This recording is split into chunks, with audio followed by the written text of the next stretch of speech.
Mums-to-be in a Bay of Plenty town say it's unfair to close their only birthing centre at short notice.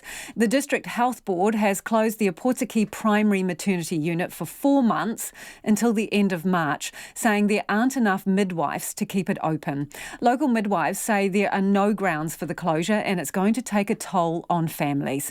Chen Liu reports. Opotiki woman Afina Kure's 4th child is due in 4 weeks. She was taken by surprise when she found out the town's primary maternity unit was closing down. There was no notice at all, to be honest, due to them not consolidating with us, our people, and no backup plan, etc. We were unaware that this was even happening 2 days prior to the suspension started. The closure from December the 1st means women in the area will have to drive about an hour to Whakatane to get help.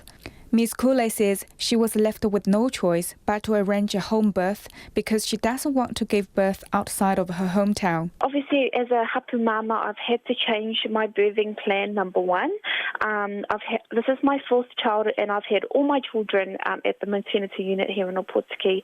So it has affected me in terms of wanting to have this next baby birthed here in my own ancestral lands of Whakatohea. Jane Curley, a local midwife, says there were no grounds for closing the birthing unit in the first place. I'm absolutely opposed to it. We have enough midwives here to cover the unit, although the DHB is trying to say we don't. We've actually had the same number of midwives here for the last 20 years available, and we've been able to run it perfectly well. Ms. Curley says the situation is going to be especially stressful for first-time mums who often can't tell whether they are having contractions or in labour. If she turns up at Whakatane, is examined there, she will not be allowed to stay if she's not in labour. So you can have a situation where young mums go all the way to Whakatane only to be told they can't stay, they're not in labour, go home.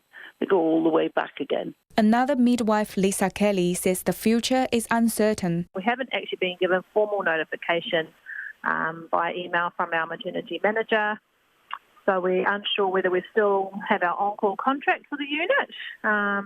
Everything's really up in the air. No one really knows what's happening. The local MP Tamati Kofi says as a new father himself, he understands situations can change quickly when giving birth to a baby. He also says the closure has a wider impact. People that live right up the tip of the Cape, they have to, it takes a couple of hours to get to Ōpōtiki in itself, and if the maternity ward is closing here, the birthing centre is closing, then actually it means that they'll need to carry on a further 45 minutes to an hour to Whakatane, to their hospital to be able to be looked after. Mr. Coffey was in Opotiki this morning to accept a petition which has attracted more than 5,000 signatures online in support of the birthing centre staying open.